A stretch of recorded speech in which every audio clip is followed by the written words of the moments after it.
ഞാൻ ഒരു വീഡിയോയും കൂടെ ഇടുകയാണ്. എല്ലാവർക്കും എൻ്റെ പൊൻവീട്ടിലേക്ക് സ്വാഗതം. അപ്പോൾ ഞാൻ ഒരു നൂഡിൽസിൻ്റെ റെസിപ്പി ഇന്ന് തന്നെ അത് വീഡിയോ ഇടുന്നുണ്ട്. അതിൻ്റെ കൂടെ തന്നെ ഈ ഒരു വീഡിയോയും കൂടെ ഇടുന്നുണ്ട്. കണ്ടോ, ഞാൻ അങ്ങനെ നൂഡിൽസ് എല്ലാം ചെയ്തെടുത്തിട്ടുണ്ട്. ആ വീഡിയോയും കൂടെ കണ്ട് ഈ വീഡിയോയും കൂടെ കണ്ടാൽ മാത്രമേ അതിന് ലാസ്റ്റ് വരെ കാണാൻ പറ്റത്തുള്ളൂ. പിന്നെ 2 വീഡിയോ ആണ് ഇന്ന് ഇടാൻ പോകുന്നത് കേട്ടോ. അപ്പോൾ ഫസ്റ്റ് ഞാൻ ഇത് രണ്ടും ഒന്നിച്ച് തന്നെ ഇടാൻ തീരുമാനിക്കുക കേട്ടോ. അപ്പോൾ കണ്ടില്ലേ, ഞാൻ ആ നൂഡിൽസ് എല്ലാം ഉണ്ടാക്കി നമുക്കിത് ഉണ്ടാക്കിയെടുക്കാം. കണ്ടില്ലേ, ഇതാണ് നമ്മൾ മൈദ മാവിനകത്ത് നമ്മൾ ചെയ്ത നമ്മളെ വീട്ടിൽ നമുക്ക് കഴിക്കാൻ പറ്റുന്ന നൂഡിൽസ്. കണ്ട, അപ്പോൾ ഫുള്ള് ഞാൻ ഉണ്ടാക്കിയെടുത്തിട്ടുണ്ട്. കണ്ടില്ലേ, ഒരു കുപ്പിക്കകത്താണ് ഞാൻ ഇത് ഉണ്ടാക്കാൻ എടുത്തേക്കുന്നത്. ഇത് കുപ്പിക്ക് ദാരമൊക്കെ ഇട്ടിട്ട് അതിനകത്ത് മൈദ മാവും ഒരു സ്പൂൺ കോൺഫ്ലവറും ഉപ്പും ചാറ്റ് മസാലയും ഒരു സ്പൂൺ നമ്മൾ സൺഫ്ലവർ ഓയിലും കൂടെ ഒഴിച്ച് ഉപ്പ് ഇട്ട് നല്ലോണം മിക്സ് ചെയ്ത് നമ്മൾ മൈദമാവിൻ്റെ ദോശയും ഗോതമ്പ് ദോശയൊക്കെ ഉണ്ടാക്കുന്ന ആ രീതിയിൽ കലക്കി എടുത്തിട്ട് ഇതേപോലെ ചെറിയൊരു കുപ്പിക്കകത്ത് ഒഴിച്ച് ഈ കുപ്പിയുടെ മൂടിക്കകത്ത് ഒരു ഹോളിട്ട് അത് നമ്മളെ ദോശത്തവയ്ക്കകത്തോട്ട് ചുറ്റിച്ച് ഇതിങ്ങനെ ചുറ്റിച്ച് ഞാൻ മറ്റേ വീഡിയോ കാണുമ്പോൾ അറിയാൻ പറ്റും. അത് കണ്ടുകൊണ്ടിരുന്നപ്പോൾ തന്നെ അത് കട്ടായിപ്പോയി.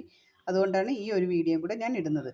അപ്പോൾ അങ്ങനെ നമ്മൾ ഉണ്ടാക്കിയെടുത്ത നൂഡിൽസാണ്. ഇനി നമുക്ക് ഈ നൂഡിൽസ് ഉണ്ടാക്കിയെടുക്കാം. കാരണം എന്ന് വെച്ചാൽ നമ്മളെ കുട്ടികളെയൊക്കെ പറ്റിക്കാനൊക്കെ നമുക്ക് ഏറ്റവും എളുപ്പം കേട്ടോ. ഇത്തിരി മെനക്കേടാണ് ഇങ്ങനെ ഉണ്ടാക്കാൻ. അതല്ലെങ്കിൽ നിങ്ങൾ മാവ് നനച്ച് സേവനാഴിയിലാക്കി എടുത്താൽ നമുക്ക് പെട്ടെന്ന് വെള്ളം തിളപ്പിച്ചതിനകത്തോട്ട് ഇട്ട് എടുത്താൽ എളുപ്പം നൂഡിൽസാക്കി എടുക്കാം. ഇത് നല്ല ടേസ്റ്റുമാണ് കഴിക്കാൻ. കാരണം ചെറിയ തീയിൽ ഇങ്ങനെ വെന്ത് കിട്ടുന്നതായതുകൊണ്ട് നല്ല ടേസ്റ്റാക്കി കഴിക്കാം കേട്ടോ. കണ്ടില്ലേ, നല്ല മണവും ഒക്കെ ഉണ്ട് ചാറ്റ് മസാലയുടെ. ഇനി നമുക്ക് ഈ നൂഡിൽസ് ഒന്ന് ഉണ്ടാക്കിയെടുക്കാം. അതിന് ഞാൻ കുറച്ച് ക്യാരറ്റ്, ക്യാപ്സിക്കം, പകുതി പച്ചമുളക്, ഒരു സവാള, കുറച്ച് ക്യാബേജ്, ഇത്രയും ഞാൻ അരിഞ്ഞു വെച്ചിട്ടുണ്ട്. ഞാനത് പെട്ടെന്ന് ചെയ്യുന്നുണ്ട്, മറ്റ് സാധനങ്ങളൊന്നും ചേർക്കുന്നില്ല. ഇനി നമുക്കത് ഇത് ചെയ്യേണ്ടതെന്ന് വെച്ചാൽ ഇച്ചിരി സൺഫ്ലവർ ഓയിൽ ഒഴിക്കുക. ഇത് സൺഫ്ലവർ ഓയിലിൽ തന്നെ ചെയ്യണം. വെളിച്ചെണ്ണയിലൊക്കെ ഒഴിച്ചാൽ വേറൊരു ടേസ്റ്റാണ് കേട്ടോ. ഇത് നല്ല നൂലുമാല കണക്കിരിക്കും. പിള്ളേർക്കൊക്കെ ഭയങ്കരമായിട്ട് ഇഷ്ടപ്പെടും കേട്ടോ.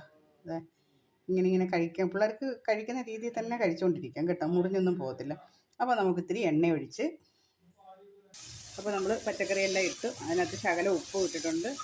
ഇപ്പോൾ അധികം വേവിയൊന്നും വേണ്ട, ചെറുതായിട്ടൊന്നും വെന്താൽ മാത്രം മതി, വാടിയാൽ മാത്രം മതി. നൂഡിൽസിന് അങ്ങനെ തന്നെ കിടക്കണം. ഇനി അതിനകത്ത് നമുക്ക് ചില്ലി സോസ് നമുക്കത് ആവശ്യാനുസരിച്ച് ഒഴിച്ചാൽ മതി. സോയാ സോസ്, തക്കാളി സോസ്,